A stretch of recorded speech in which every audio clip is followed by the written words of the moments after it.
Now, as these people began to sober up, and as the fellowship began to grow, way back in the early 1940s, as the fellowship got bigger and bigger, the problems began to multiply. Because we began to put certain rules on people coming into AA. Some groups had rules concerning membership. Some groups had rules concerning who's going to run the group and who isn't. Some groups had rules regarding who is the authority and who isn't. Some groups wanted to get into the alcoholism recovery field and did.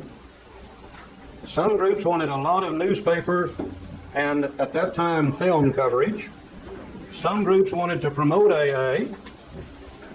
Some groups could see no reason for being self-supporting. And as the fellowship grew and these different ideas began to expand, AA began to tear itself apart from within. And after a period of time, Bill began to see the need for a set of principles that could be used at the group level to give to the group the same thing that the steps gave to the individual: emotional sobriety. You know, we can come together in a group and we can be just as drunk emotionally collectively as we can be drunk emotionally as an individual, or as we can actually be drunk physically collectively or as an individual. And I begin to see that if we didn't do something about some of these things, that sooner or later we would destroy ourselves through the fighting and the various things going on within the fellowship. Now, Bill began to think about and talk about these principles back in the early 1940s. He began to receive letters from different people in different groups all over the country. And those letters would be telling about a certain thing that had taken place in that group and what the terrible results were of that particular thing, whatever it might be. Bill began to write letters and correspond with people and ask them, do you have any rules in your group? And if so, what are they? And one of the things that we seemed to have the greatest difficulty with was this thing concerning the membership of Alcoholics Anonymous. Remember, coming out of the Oxford groups, they wanted upstanding members of the community so that people would look at the Oxford groups and say, oh, those are really great people over there. Kind of filtered into AA.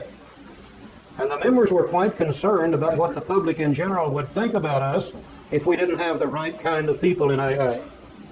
They began to worry about what they would think if we had somebody in here who might be a criminal or an ex-convict. They began to worry about what the public would think of us if we had women in our fellowship who were ex-prostitutes and things like that.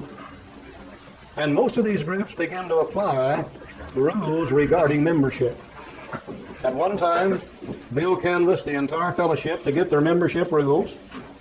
When he got them back and read them all, he said to his amazement and amusement, he found that he nor Dr. Bob, either one, could be members if all the rules were in force at the same time.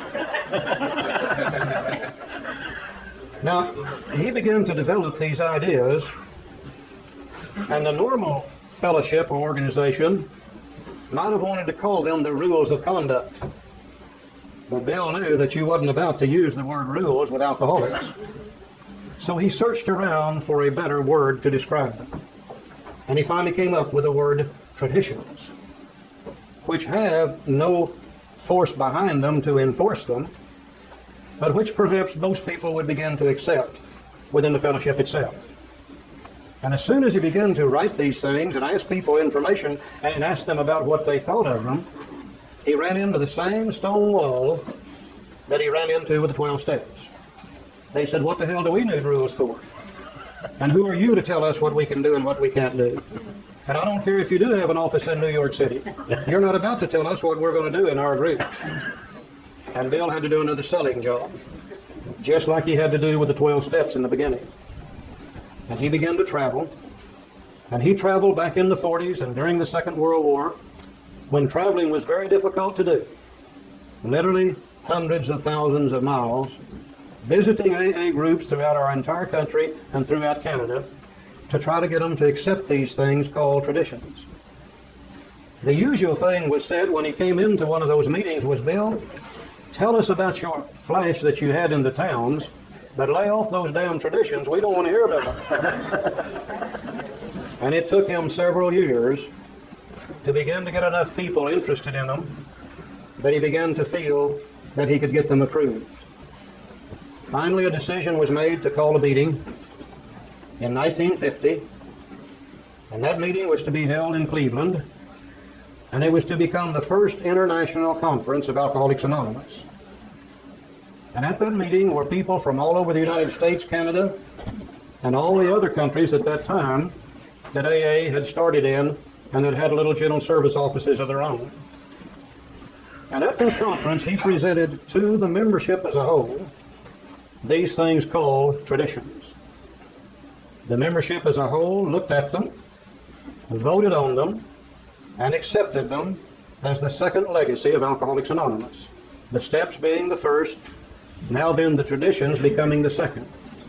With the idea that if we would follow these traditions, then we could keep emotional sobriety within our groups, the same as the steps would give it to us within our own personal lives.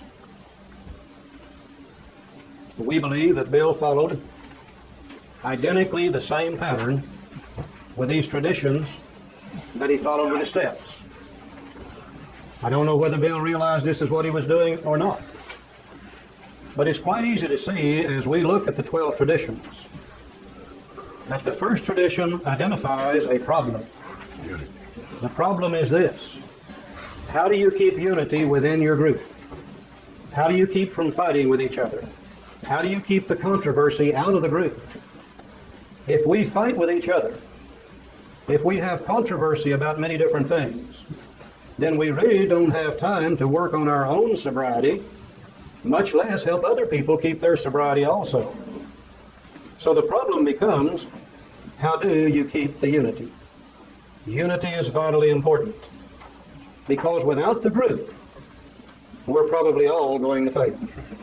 One of the great strengths of Alcoholics Anonymous is when we individuals come together and we're able to share our experiences and our knowledge, and we're able to take our diverse backgrounds and meld them together in one great whole and keep ourselves sober and help other alcoholics to stay sober at the same time. Probably unity is the most cherished thing within Alcoholics Anonymous. Now, I don't know of any other fellowship in the world that gives more open license and more open reign to their members than AA. You can do about anything you want to and be a member of AA. But there is one place that we draw the line.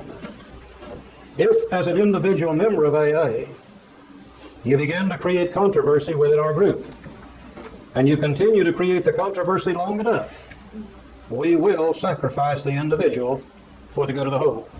And I've seen it happen over and over, where finally the group conscience takes over, and we ask that individual to please leave and stay the hell out of here until he can come back with a different attitude. There is one place we will sacrifice the individual, and that is to preserve the unity. That is the most important thing we have. Now, the solution to that problem of unity is to be found within the second tradition. And the second tradition tells us this: we recognize no authority in Alcoholics Anonymous except a loving God as he expresses himself in the group conscience. The only authority in AA is a loving God expressing himself through what we hope is the informed group conscience of Alcoholics Anonymous. Now, since God is the only authority, then we really don't have anything to argue about as to who's in charge and who isn't. Only God is. Now, to be sure that we keep that solution, and to be sure that God is the only authority, we next have a group of traditions that we like to refer to as non-action. The steps, they are referred to as action. But in these following traditions, I think we would see within each one of them, not action, but non-action. Not so much what do we do, as what do we not do in order to keep this cherished thing called unity and let God be the only authority. So let's look for non-action within each of these. Joe, how about number 3? Third tradition, the first 9 actions. They only require for membership is a desire to stop drinking. You know, this is one simple statement, The only requirement for membership is a desire to stop drinking. So we have no other rules or guidelines about membership. And we have no other, if the only requirement is a desire to stop drinking, we should never have any argument in the group about membership. So there would be no argument about membership. In the early days, they had so many different things coming up about who can be a member of AA. And they had rules about when you got drunk, you had to stay out for a year or 6 months. And as Charlie said, some groups couldn't be any convicts. Willie's not here tonight. And you know, they had one rule that, well, they wouldn't let it. Careful now. I get in trouble every time I talk about this. But they had one rule that they wouldn't have any fallen women in AA. And that a heck of a thing. There was a whole lot of, I don't know what they were, but I heard them talk about it. So they had all these different rules, and there was a lot of argument about rules. So we'll just get rid of all the arguments, and if we don't have any discussion about rules, we can have unity on that level, because the only requirement is a desire to stop drinking. So we should have no arguments about memberships. Well, that was one of the biggest problems today. One of the things we laugh about on this is Joe said that fallen women thing one night. Willie was sitting right beside of him. And some of you know Willie, big, long Texas lady, fine lady. And Joe said Willie could not have been a man. And she looked at him and said, "Howdy, I believe you have it mixed up." It always amazes me today, this rule regarding membership. The only requirement for membership is a desire to stop drinking. That is so simple, yet today we sit around and argue about who can and who cannot be. You know, somebody says, "I'm an alcoholic and a drug addict." And somebody immediately says, "You can't be a member of AA." Somebody says, "I'm an alcoholic and something else." And they say, "You can't be a member of AA." No, the only requirement for membership is a desire to stop drinking. Anybody, anywhere, anytime that's willing to state they have a desire to stop drinking is automatically a member of Alcoholics Anonymous. They can be anything they want to be as long as they have a desire to stop drinking. You know, this tradition is meant to be inclusive rather than exclusive. In the beginning, they tried to exclude people because of fear. But as time went by, they began to see those fears were ungrounded. So they began to say, well, hell, let's don't keep them out, let's try to bring them in. And they made this tradition as inclusive as they can possibly be. You can be an alcoholic and anything you want to be. If you have a desire to stop drinking, you are automatically a member of AA if you say you are a member of AA. And I'm glad that's true. I would hate to be on the group committee that votes on who can and who cannot be a member of AA. I would hate to be in the judgment business and try to determine which alcoholic can be and which one cannot. You don't have to be a pure alcoholic to be a member of AA, as long as you have a desire to stop drinking. Number 4 also has a non-action within it, John. Yeah, thanks. I'm just thinking about them fallen women. I'm glad they let them in. They make some of the best AA members you've ever seen in your life. The thing we haven't said yet is that with these traditions, they were born out of experience. They weren't just set out and dreamed up as rules and regulations. These traditions, all of them, came from the experience that we had. And so that we finally set down these principles which said if we can agree on these things, we won't have anything to argue about, and if we don't argue, we will stay unified. And this particular tradition, it says that each group should be autonomous except in matters affecting other groups or AA as a whole. And what that simply means that if some of you, probably in your home area, and as you travel, you see that a lot of groups operate in a lot of different ways. Some of them are speaker meetings, some of them are the step meetings, some of them are open meetings, some of them are closed meetings. And thank God we don't have to write to some central office and say we want to start a group, what's open. We can determine ourselves what it is we want to do. And the only flag about it is that we do not do anything that would harm other groups in the area or Alcoholics Anonymous as a whole. But we are, as groups, are free to choose our destiny and our direction. We are autonomous. And it implies that groups can make mistakes too. Just like we have a 4-step inventory, sometimes groups need to take an inventory about what they're all about.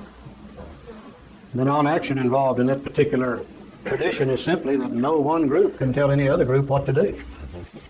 And people always ask the question, well, how do you know if you're going to hurt other groups or AA as a whole? And my usual answer is if you're breaking traditions, then you may be harming not only your group but other groups and also AA as a whole. And as long as what you're doing is not breaking an AA tradition, You're free to do anything that you want to do. And even if you did do one breaking an AA tradition, nobody has any authority to discipline the group anyhow. You know, the group really is the authority as a loving God expressing himself through that group conscience. Joe, number 5 has a non-action in it. What is that? Number 5, each group has one primary purpose: to carry its message to the alcoholic who still suffers. Now this non-action, it spells out the purpose of the group. And this is a singular purpose. One primary purpose. That's the one purpose of the group, to carry out message to other alcoholics. And if the group will follow that tradition, there will be no argument in the groups about what they're going to do. You know, if somebody brings in the group an idea to help the Girl Scouts, you know, then somebody over here said, no, I want to help the Boy Scouts. And then the other one will say, well, we need to be doing this. And the other one say, well, then I'd rather do this. And so there's an argument about what the group, but we don't do any of those things. But carry our message to, so we have a single purpose. And this is a binding factor. This is a single purpose of the AA group. So there should be no other arguments about doing other things. So therefore there will be unity in the group on the purpose level. Our non-action involved in here is we simply don't do anything except one thing. The group carries its message to the alcoholic who still suffers. Number 6, what's the non-action there, John? An AA group ought never endorse, finance, or lend the AA name to any related facility or outside enterprise unless problems of money, property, and prestige divert us from our primary purpose. Towards outside agencies dealing with alcoholism, the AA policy is cooperation but not affiliation. AA members employed by outside agencies wear 2 hats, but Tradition 6 cautions any such members against wearing both at once. On the job, they may be alcoholism counselors. They are not AA counselors. At meetings, they're just AAs, not alcoholism experts. Hear, hear. The non-action involved here is simply we never endorse finance or lend the AA name to any related facility, period. And if we don't do that, we have nothing to fight about. Unity has to prevail because of that. How about the non-action in number 7, Joe? Every AA group ought to be fully self-supporting, declaring outside contribution. And I think that this is, you know, this is truly one that can cause controversy. See, if we are self-supporting, we support ourselves as we pass the hat. Everything in AA is self-supporting. Because if we take someone else's money and they support us, then they're going to tell us what we're going to have to do. And I think, you know, that's the one thing that I always love about Alcoholics Anonymous, and I feel very strongly about supporting my group and supporting everything in Alcoholics Anonymous, because as Charlie was talked about here this weekend, you know, that we did get some money from Rockefeller, but we paid him back. In fact, we have paid all those people back. We don't owe them any money. You know, and Alcoholics Anonymous is, those of us who don't realize what we're really a part of, I'm really proud to be a member of Alcoholics Anonymous because of that. You know, you look around the world today and around our country and you turn on your TV and you pick up your newspapers and you think about all the great programs around the world and how much money they raise from the general public. You know, they always ask for money. You know, Alcoholics Anonymous has performed a service for millions of people and has never asked the general public for 1 penny. That what makes me proud to be a member of Alcoholics Anonymous. You know, I wonder, people think a lot of Alcoholics Anonymous, everybody all over the world, public officials and everybody, they think a great deal of Alcoholics Anonymous. I wonder if we really got on the TVs and things, I wonder how much money could we raise. We could raise billions of dollars, and it would destroy us. Okay? I think I'm real proud that we support ourselves. And that's what, you know, when that basket is passed, that's what I want to be a part of. Because I'm really proud that we support ourselves. I think that's one of the reasons we need to be very careful when we're dealing with our so-called AA clubhouses, with our treatment centers, with people who work in and out of those. We all have the responsibility that regardless of what that facility is, we never use the AA name in order to try to raise funds for those facilities. And once in a while they do that. And when they do so, it looks to the general public as here's a bunch of drunks that's got their hands sticking out again. We ran into a very interesting story over in England. There was a member of AA who was quite wealthy, who died a couple years ago in England, and he left within his will several thousand pounds to Alcoholics Anonymous. And of course their general service office, just like ours, in complying with their tradition, refuse to accept the money. We simply cannot do that. Within a relatively short period of time, a solicitor for the family filed a lawsuit against AA to force them to take the money. Now in England, there is a law that if you are a private, non-profit corporation, and if you accept funds from any source, you must accept them from all sources, and you don't have the right to turn it down. So the upshot of that was that AA, through some very, very friendly people, went through Parliament and had a special law passed to dispense AA from that particular law. It's going to happen here in the United States just as sure as anything. It hasn't happened yet, but we've got 2 or 3 that are on the verge today of filing the lawsuit. And sooner or later, we'll probably have to do the same thing. There, they wanted to keep that tradition so badly that they actually went through Parliament and got a special dispensation from that law so they could remain self-supporting. Number 8. What would be the non-action in 8, John? Number 8, Alcoholics Anonymous should remain forever non-professional, but our service centers may employ special workers. That means that we don't get paid for doing 12-step work, and we have certain centers like intergroup offices, central offices, general service office, in which we have to hire employees to see that 12-step work can be done, secretaries and staff members, et cetera, et cetera. And so we do hire certain workers, people in the mailroom, and we pay them accordingly. But for our service, for our work, we never get paid for 12-step work. And if we could agree on that, we won't have anything to argue about. Besides, who's going to determine how much Anthony's going to charge and how much I'm going to charge? We'd be fighting about it. Who's going to determine who gets paid and who doesn't? That's right. Yeah. How about number 9, Joe, non-action? The next non-action, AA as such, ought never be organized. And we can hear about the non, we never. See what I mean? I love this, and I wonder why we even have it. I think it's totally impossible to organize it anyway. You ain't going to organize this outfit very much. But we may create service boards committee directly responsible for those they serve. As we say, we're not an organization. We're not organized. I'll never be organized. But we have to have committees and groups to perform our functions. Well, you know, we have an organization. That means you're going to have somebody at the head of it. And AA is not an organization; it's a fellowship. In order to maintain an organization, you have to have certain rules. In order to have rules, you have to have a certain penalty. And so we are not an organization as such. We're a fellowship. But under the function, though, we have to have committees and groups of us to carry out the functions of the fellowship. These people we elect to do these jobs for us are referred to as trusted servants. They have no authority, period, as far as being able to discipline or telling anybody in the fellowship what they need to do. They simply serve in that particular capacity. Number 10, John, non-action. The 10th tradition, Alcoholics Anonymous has no opinion. No, there's that no, none, and all that. Opinion on outside issues. Hence the AA name ought never be drawn into public controversy. Think about how smooth it would be in here if we could all agree with that. No outside issues. And I think about what is the primary purpose. Tradition 5 tells us what our conversation is all about. Nothing but that. So if we can agree that we don't have any opinions on outside issues and we don't bring outside issues into our meetings, then we won't have anything to argue about. But I guarantee you one thing, as soon as we do, we do. That's it. I mean, that's... If we start talking about politics, Politics. if we start talking about religion, if we start talking about other controversial issues within AA, then surely we're going to have a hell of a fight within a hurry. Because I don't know of anybody that loves that stuff any more than we do. And it would literally destroy us within a very short period of time.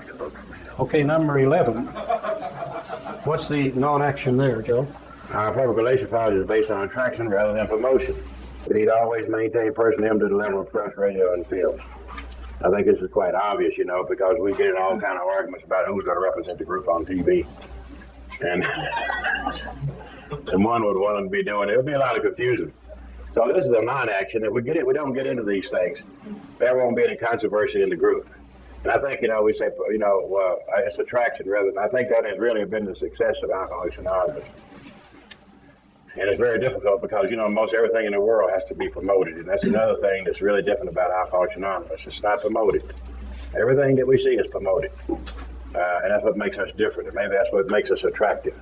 That we're not promoted. We do not promote ourselves.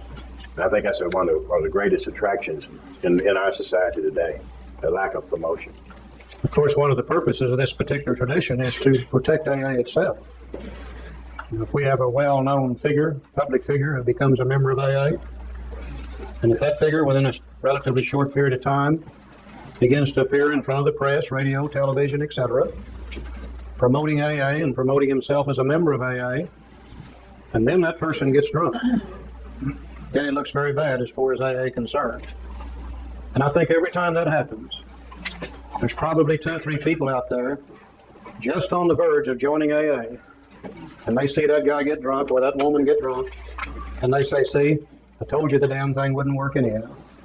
And we end up not only hurting the image of AA, but we hurt future members of AA. Another reason for that particular tradition is to protect we individuals. Nobody loves that kind of stuff more than we do. Nobody loves that recognition more than we do. And we start seeing our name and our picture appearing on radio, television, in the film, etc., then automatically we become better than the other members of AA. And automatically we become something special in AA. And usually our ego gets out of hand and we end up drunker than hell. So this tradition is designed to protect the individual members also. I had one in my group who was so worried that people would find out he was in AA. That's just about all he could talk about. If nobody tell anybody I'm a member of AA, blah, then finally I said, don't worry. We don't want people to know you're in AA either.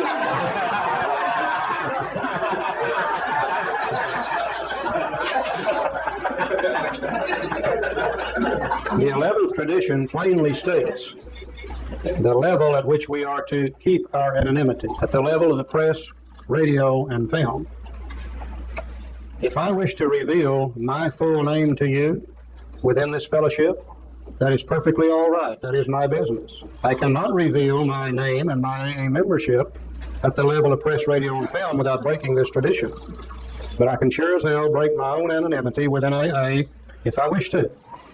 If I wish to go to my doctor who knows me and tell him I'm a member of AA, I certainly have the right to do that. In fact, it is encouraged that I do so. So the doctor might be able to take another patient and have me 12-step and let them become members of AA. If I wish to talk to my lawyer and tell him I'm a member of AA, that's fine. There is no problem with this, unless we do it at the level of press, radio, and film.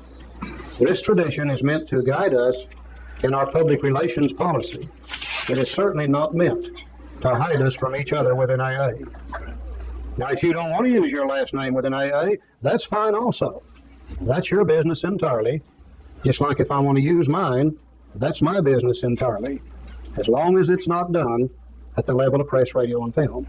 Now, we can see that these traditions, 3 through 11, are all non-action things. Things we do not do. Things we should not do. Things we ought not do. They are different than the steps. The steps are action. These are non-action. And I believe today that if we will practice these traditions 3 through 11, then we will get certain results from that. And the result that we will get is tradition 12, which is spiritual anonymity. And as we look at tradition 12, it tells us that it reminds us to always place principles before personalities. Spiritual anonymity is entirely different than personal anonymity. You know, keeping my name away from the press, radio, film, that's one thing. But spiritual anonymity is where we all practice true humility. We all give up our own needs, wants, and desires for the good of the group as a whole. You know, all these traditions, 3 through 11, they go against our nature. And the things that's the reason they're there, because our nature is to do the things that would screw us up. And if you and I are able to repress our needs, wants, and desires through those traditions of 3 through 11, then we are practicing what's called spiritual anonymity, where everybody is the same, everybody is level, we have no bosses, we have no authorities, we are all entirely equal within AA, and whether you have 1 day sobriety or 30 years doesn't make a bit of difference. The result of those traditions will be spiritual anonymity.